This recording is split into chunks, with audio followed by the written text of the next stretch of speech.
Hello, Recitovers. Welcome back to the channel. If this is your first time here, I just want to say welcome and thank you for stopping by. This is a place where we talk all things navigating life abroad with the purpose of building resilience. Now, today I want to talk about African passports. In my situation, Zimbabwean passport, because I feel that our passports are also a source of trauma, especially if you live abroad, if you live in the UK or other parts of the world. Now, I've been meaning to cover this topic for a while now. But the reason I decided to talk about it now is because of a story I read recently about a lady who went to America only to get deported because of what she had posted on social media. Now, this has got nothing to do with her passport per se. However, her story prompted this video because as I read the story, what happened, why, and so on, I started recalling a time when I nearly got deported myself. But before I get into it, let me say this. One of the reasons I decided to get my British passport was I wanted to travel. Before that, I had traveled to a few countries in Europe and United States as well. And while I was never denied a visa, the process itself was exhausting.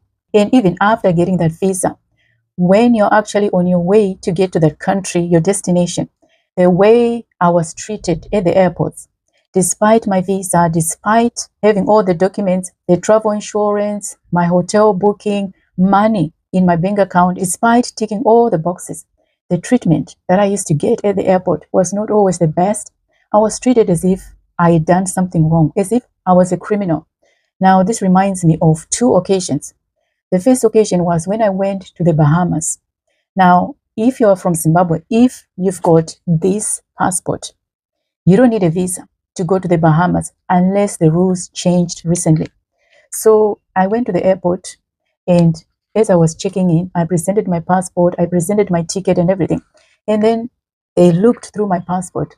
They were looking for a stamp, a visa stamp, to go to the Bahamas, but they didn't find it. So they were like, okay, where is your visa? I said, I don't need a visa to go to the Bahamas. And the lady looked at me sideways. She was like, are you sure? I said, yes, I'm 100%. I don't need a visa to go to the Bahamas. So she spent some time on her computer checking, and she actually had to make a quick phone call just to double check, to triple check. And then in the end, even though she stamped my passport for me to go through, I saw the hesitation. I saw the doubt on her face. She couldn't believe that a person with a Zimbabwean passport could go to a beautiful place like the Bahamas without a visa. And then it happened again when I went to Mauritius. They couldn't believe that my green passport can take me to Mauritius without needing a visa.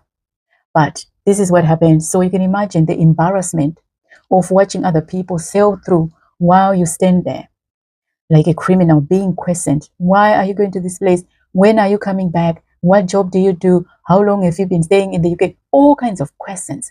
And you're like, is there a problem here? And sometimes you end up losing it, and then they treat you even worse. So this is the kind of experience that I endured for years, and eventually I'd had enough. So this is why I had to apply for that British passport.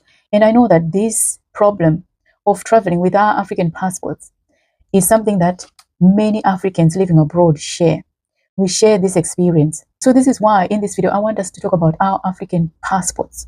Why I say that they are a source of trauma, why they are so frustrating, and most importantly, what we can do about it.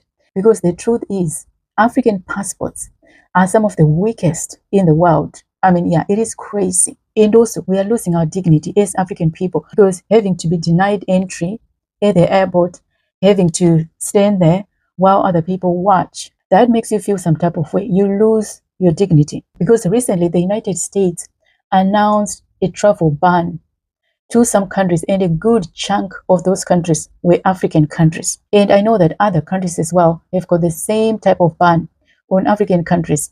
Some may not be spoken about, may not be published. However, you can tell by the treatment that we get when we try to go to these countries. So you can imagine the kind of image that or those travel bans have on our people, on our continent, because by lumping many African nations into that one blacklist, that is sending out a clear message, because it is not just about visas, it's about global perception, how African countries are being perceived.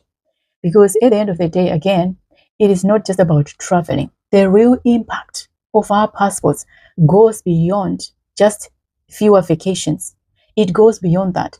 It means fewer opportunities to study abroad, harder business access, difficulty obtaining medical care internationally. Above all, it means being treated like a second-class global citizen.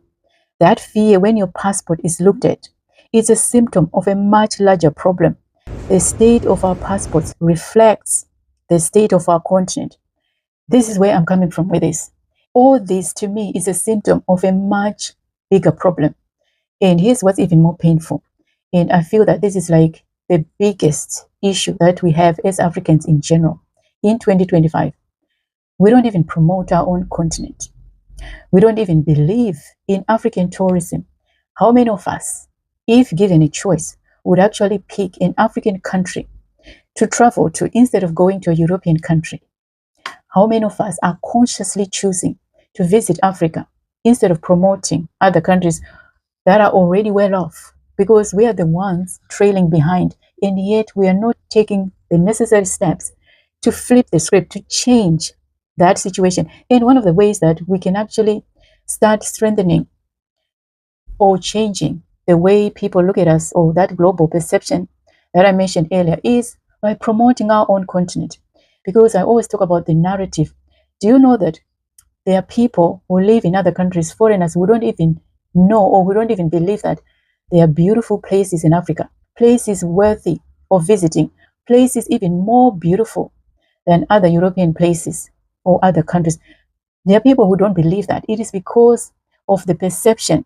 And as Africans, I'm asking, what are we doing to promote our own continent? What are we doing to put our countries on the global scale? How many of us are choosing to go to Kenya, to Tanzania, Zanzibar, instead of going to Greece, instead of going to Portugal? How many are choosing? By the way, I'm not saying that there's anything wrong with these countries.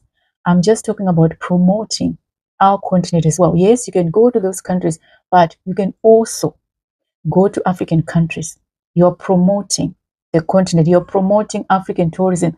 This is one of the ways we thrive as a continent. This is one of the ways we improve our economies.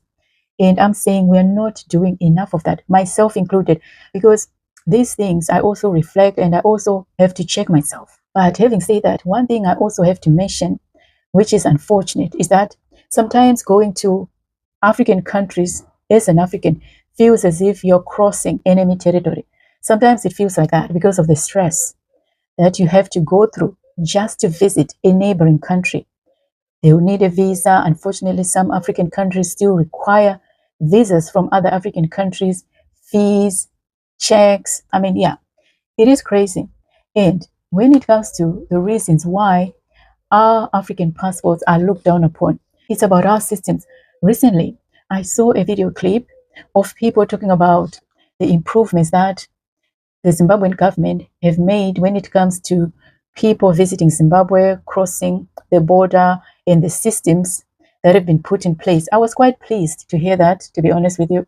So this is something that can help towards rebuilding our reputation.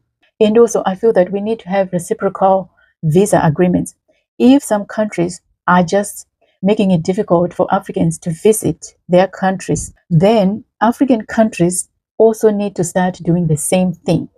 Why can't Africans do the same thing? Yes, I appreciate that sometimes to demand respect, you also need to build trust. This is why I said earlier, it's about our systems, how we are conducting ourselves as Africans, looking at our governments as well, how business is being run, the standards that we're setting for ourselves. What are we tolerating in our countries? Because, yeah, if we're going to play hardball, then we must also be seen to be deserving of playing that hardball. So basically what I'm saying is, it is time that we stop begging for permission with these passports and start building a continent that demands respect.